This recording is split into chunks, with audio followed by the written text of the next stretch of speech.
Quando meu nome saiu nos jornais como o grande vencedor da loteria, meu telefone não parava de tocar. Gente que não via há 15 anos apareceu na minha porta. Familiares que nunca me ajudaram já estavam dividindo meu dinheiro na frente da minha cara. Mas eu fiz algo que ninguém esperava. Algo que até hoje chamam de loucura. Mas para mim, foi a maior lição de todas. Sabe quando você descobre que o preço da sorte pode ser a solidão? Pois é. Eu nunca imaginei que ganhar 384 milhões de dólares fosse me fazer sentir a pessoa mais sozinha do mundo. Mas foi exatamente isso que aconteceu. E a decisão que tomei depois mudou minha vida para sempre. Meu nome é Mike, tenho 34 anos e até semana passada eu era um cara comum. Morava num apartamento alugado em Houston, Texas, trabalhava como técnico de refrigeração e vivia com meu salário apertado do meio do mês. Minha maior preocupação era se o carro velho ia aguentar mais uma semana sem quebrar. Naquela terça-feira, parei num posto de gasolina no caminho de volta para casa. Tava exausto, tinha passado o dia inteiro consertando um ar-condicionado num galpão industrial debaixo de 40 graus. Comprei um refrigerante, por algum motivo, resolvi gastar $20 num bilhete de loteria. Não era algo que eu fazia sempre.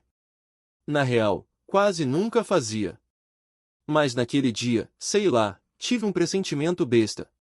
No dia seguinte, completamente esqueci daquilo. Fui trabalhar normal, voltei para casa, pedi uma pizza e fui dormir vendo Netflix. Só no outro dia de manhã, quando fui tomar café, lembrei de conferir os números.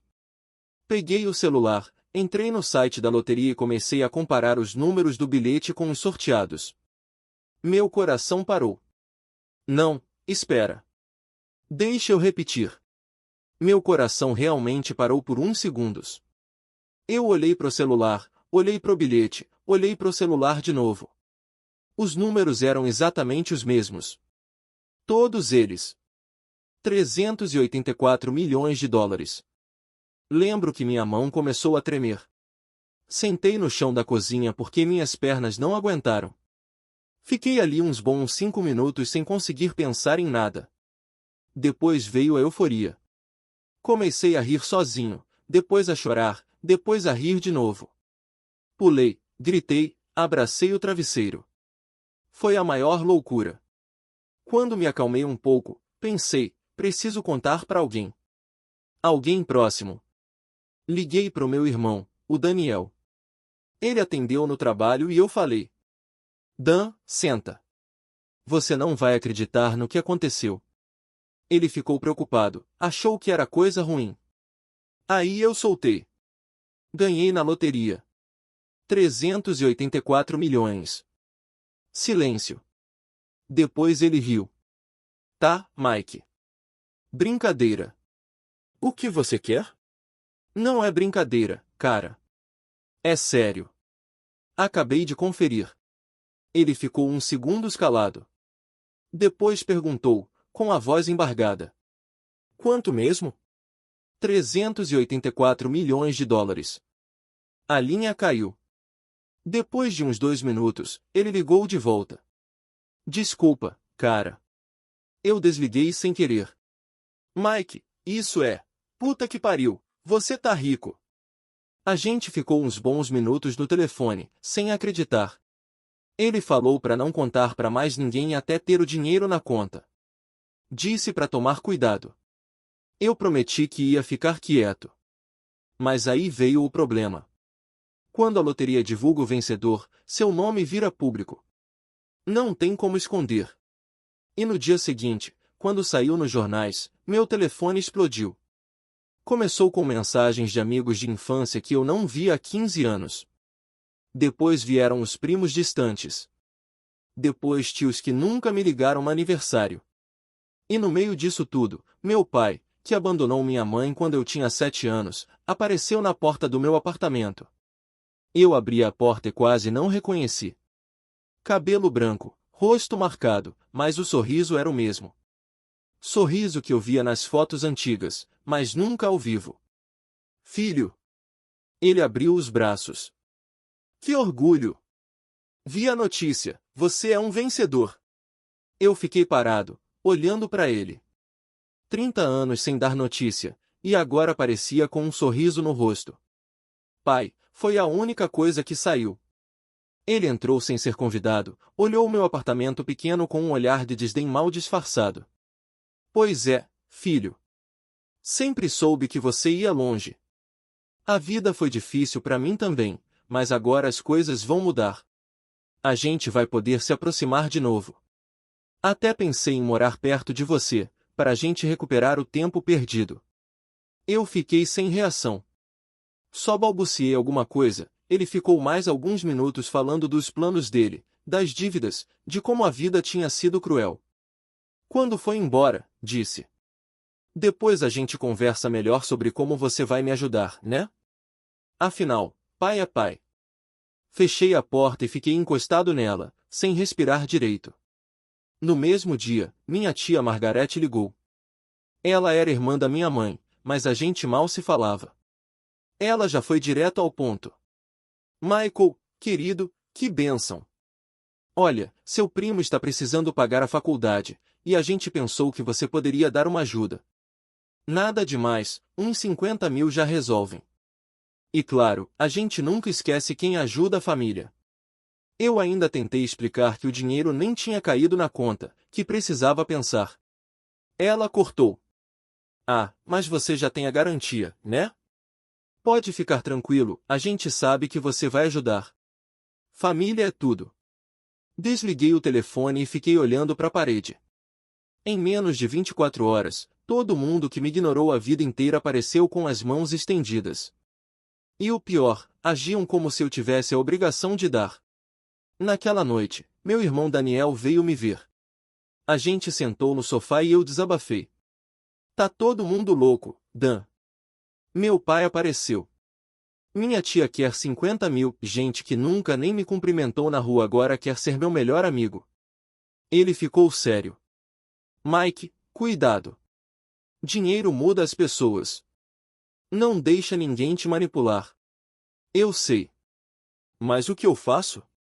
Como eu diferencio quem gosta de mim de quem gosta do meu dinheiro? Ele me olhou por uns segundos. Não tem como. A única coisa que você pode fazer é observar. Quem te procurou antes de saber da grana? Quem esteve do seu lado quando você estava fudido? Eu pensei. E a resposta foi dolorosa. Além do Daniel, quase ninguém. Na semana seguinte, o dinheiro caiu na conta. 384 milhões de dólares. Eu olhava o saldo no aplicativo do banco e não acreditava. Era mais zeros do que eu tinha visto na vida inteira. E aí as visitas aumentaram. Primos que eu nem sabia que existiam apareceram. Amigos de escola que me zoavam por ser pobre agora elogiavam minha trajetória. Até uma ex-namorada, a Amanda, que terminou comigo porque eu não tinha futuro, mandou mensagem. Mike, soube da notícia. Fico tão feliz por você. Lembra da gente? A gente era tão feliz. Se quiser conversar, tô por aqui. Eu li aquilo e senti um vazio no peito. Não era felicidade. Não era raiva. Era uma tristeza profunda de perceber que, na visão deles, eu só passei a existir depois que fiquei rico. A gota d'água foi no domingo. Meu pai apareceu de novo, mas dessa vez não veio sozinho. Trouxe a nova mulher dele e 2 filhos que eu nunca tinha visto, meus meio-irmãos. Ele entrou na minha sala como se fosse dono do lugar, apresentou todo mundo e soltou. Bom, filho. A gente estava pensando aqui em família. Eu sei que você tem muito dinheiro agora, então a gente queria dar uma sugestão. Você podia comprar uma casa grande para a gente morar junto. Assim a gente recupera o tempo perdido, eu cuido das suas finanças, e a família fica unida. Eu olhei para ele. Depois para os 2 adolescentes que me encaravam com expectativa. Depois para a mulher dele, que já olhava para o meu apartamento como se fosse dela. Respirei fundo. Pai, deixa eu te perguntar uma coisa. Onde você estava quando eu precisei de um pai? Quando eu estava passando fome? Quando eu precisei de um conselho? Quando minha mãe morreu e eu tive que enterrar ela sozinho? Ele mudou de cor. Filho, não é bem assim. É exatamente assim. Você sumiu por 30 anos. Agora apareceu porque eu tenho dinheiro. E ainda quer que eu te dê uma casa? Ele franziu a testa. Eu sou seu pai. Tenho direitos. Direitos? Eu ri, sem graça. Você não tem direito nenhum. Você abandonou a família. Você nunca foi meu pai. Foi só um cara que me colocou no mundo e sumiu. A mulher dele se levantou, indignada. Que ingratidão! Seu pai veio aqui de coração aberto. Com o coração aberto ou com a mão aberta? Respondi. Pode sair. Todos. Meu pai ainda tentou argumentar, mas eu não quis ouvir. Abri a porta e eles saíram resmungando. Quando fechei, fiquei olhando para a sala vazia. Naquela noite, tomei a decisão mais difícil da minha vida. Na manhã seguinte, acordei com uma clareza mental que não sentia há dias. Levantei, tomei um banho demorado e fui tomar café pensando no que faria. O telefone já tinha dezenas de mensagens. Nem olhei. Liguei pro Daniel. Dan, você pode vir aqui? Preciso conversar com você. Ele veio na hora. Quando chegou, eu já tinha minha decisão tomada. Senta, mano. Preciso te falar uma coisa. Ele sentou, meio preocupado. O que foi? Tá tudo bem? Tô bem. Mas tomei uma decisão. Vou sumir.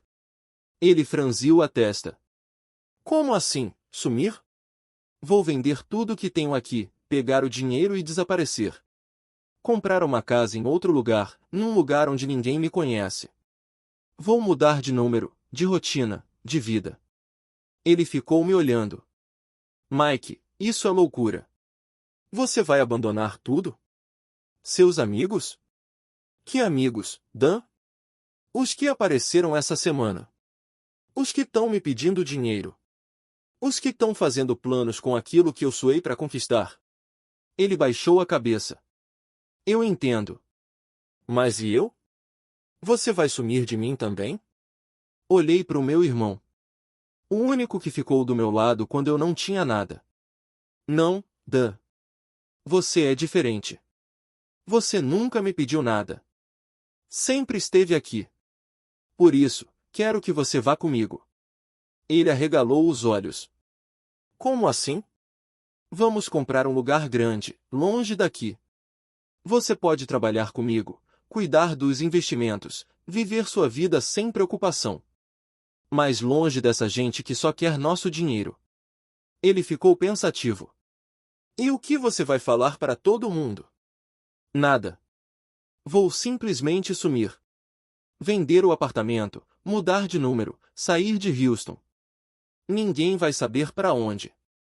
Daniel respirou fundo. Você tem certeza? Nunca tive tanta certeza na vida. Naquela tarde, comecei a colocar o plano em prática. Contratei um advogado de confiança, um escritório de investimentos e comecei a organizar minha saída. Vendi o apartamento mobiliado para uma empresa. Troquei de número de celular. Contratei uma empresa de segurança para me ajudar na transição. Em uma semana, eu e Daniel estávamos num carro alugado, rumo ao interior do Colorado. Compramos uma propriedade afastada, com muito terreno, sem vizinhos por perto. Uma casa simples, mas confortável, longe do caos. Nos primeiros meses, foi estranho. O silêncio era ensurdecedor. Mas aos poucos, fui me acostumando. Acordava tarde, cuidava da horta que comecei a plantar, lia livros, via o pôr do sol da varanda. Pela primeira vez na vida, senti paz. Enquanto isso, as mensagens no meu celular antigo se acumulavam. Meu advogado me repassava algumas, por desencargo. Meu pai ameaçando o processo. Minha tia dizendo que eu era um ingrato. Primos me chamando de egoísta. A Amanda, minha ex, dizendo que eu nunca prestou mesmo. Uma das mensagens me marcou. Era de um primo distante, o Rafael, que tinha me mandado uma longa mensagem dizendo que a família inteira estava decepcionada, que eu tinha obrigação de ajudar, que eu não passava de um rico egoísta que esqueceu as próprias raízes. Li aquilo e, pela primeira vez, não senti raiva. Senti pena. Pena de gente que mede o valor de uma pessoa pelo que ela pode dar. Pena de quem acha que amor se compra com dinheiro. Daniel veio sentar do meu lado na varanda. Pensando neles? Perguntou. É difícil não pensar. Sabe o que eu aprendi nesses meses? Ele disse. Família não é sangue. Família é quem está do seu lado quando você não tem nada a oferecer. Olhei para ele e sorri. Pois é, levou 34 anos, mas aprendi a lição. 9 meses depois, a poeira baixou. Meu processo de separação da vida antiga estava completo. O dinheiro, bem investido, rendia mais do que eu poderia gastar em várias vidas. E eu finalmente entendia o que era liberdade. Até que, numa tarde qualquer, recebi uma carta. Sim, carta física, entregue por um serviço de courrier. Meu coração gelou. Como descobriram meu endereço? Abri com as mãos trêmulas. Dentro, uma folha de papel escrita à mão. Mike. Sei que você deve estar surpreso de eu ter te encontrado. Não foi fácil. Contratei um detetive. Mas precisava te falar uma coisa. Meu nome é Ana. Sou sua meia-irmã por parte de pai. Mas não vim te pedir dinheiro. Vim te pedir desculpas. Lembra daquele dia que meu pai te levou a gente na sua casa? Eu tinha 15 anos. Fiquei quieta, mas vi tudo. Vi ele chegando lá, depois de 30 anos, só por causa do dinheiro. Vi ele falando aquelas coisas. E vi você expulsando ele. Na época, fiquei com raiva. Chamei você de egoísta. Repeti o que ele falava em casa. Mas hoje, com 16 anos, comecei a entender algumas coisas. Entendi que meu pai nunca se importou com você. Entendi que ele fez com a mãe da gente a mesma coisa. Entendi que a gente cresceu vendo ele tratar mulher igual lixo, gastar dinheiro com bobagem, sumir quando a coisa apertava. Entendi que você não tinha obrigação nenhuma de dar nada para ele. Nem para ninguém. Escrevo isso não para pedir nada. Só para dizer que sinto muito. E que, se um dia você quiser, eu adoraria te conhecer de verdade. Sem interesses. Só para saber como é ter um irmão que escolheu a paz em vez da grana. Com respeito, Ana. Li a carta 3 vezes. Depois passei pro Daniel, que leu em silêncio. O que você vai fazer? Ele perguntou. Olhei pro horizonte. As montanhas do Colorado estavam cobertas de neve no topo. O ar era frio, mas o sol aquecia meu rosto. Acho que vou responder. Dessa vez, por vontade própria. Peguei papel e caneta. E comecei a escrever. Querida Ana. Obrigado pela carta. Foi a primeira coisa genuína que recebi desde que ganhei esse dinheiro. Você não tem culpa dos erros do seu pai. E não precisa pedir desculpas por ele. Mas sua honestidade me tocou de um jeito que não consigo explicar. Sim, eu adoraria te conhecer. Mas quero que saiba, não vou te dar dinheiro. Não vou te ajudar financeiramente. Se você vier, será como irmã, não como caixa eletrônico. Se ainda assim quiser vir, o portão está aberto. Com carinho, Mike. Entreguei a carta pro Daniel. Acha que foi duro demais? Perguntei. Ele sorriu. Acho que foi honesto. E honestidade é o que faltou nessa história toda. Uma semana depois, recebi resposta. Ela vinha. Sozinha. Pagando a passagem com o dinheiro que juntou trabalhando no mercado. No dia que ela chegou, eu e Daniel fomos buscar no pequeno aeroporto local. Quando desceu do avião, vi uma garota magra, cabelos castanhos, olhar desconfiado. Caminhou até nós. Mike? Perguntou, a voz trêmula. Sou eu. Ela ficou me olhando, sem saber o que fazer.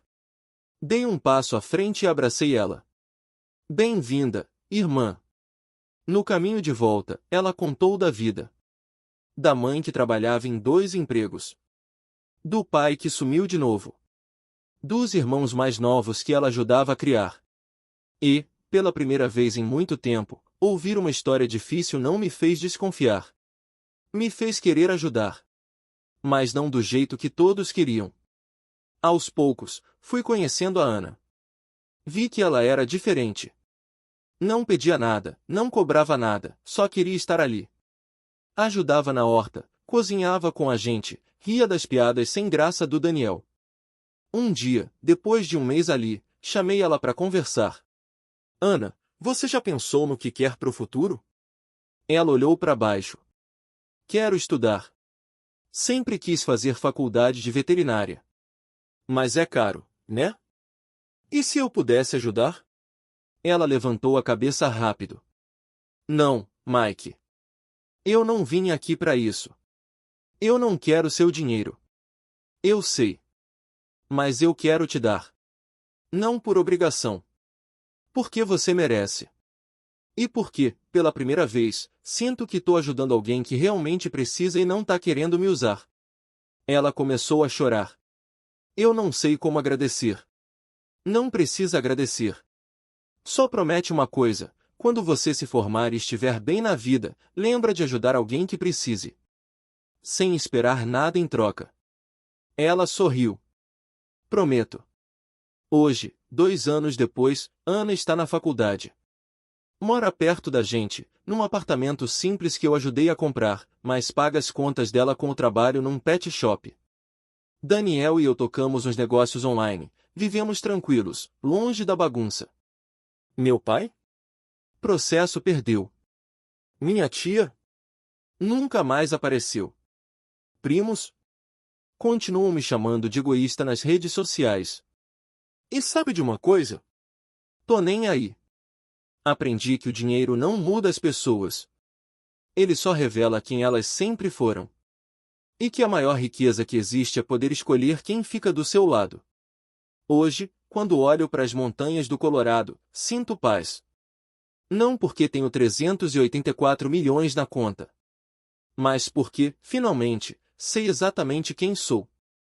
E quem não quero mais ser.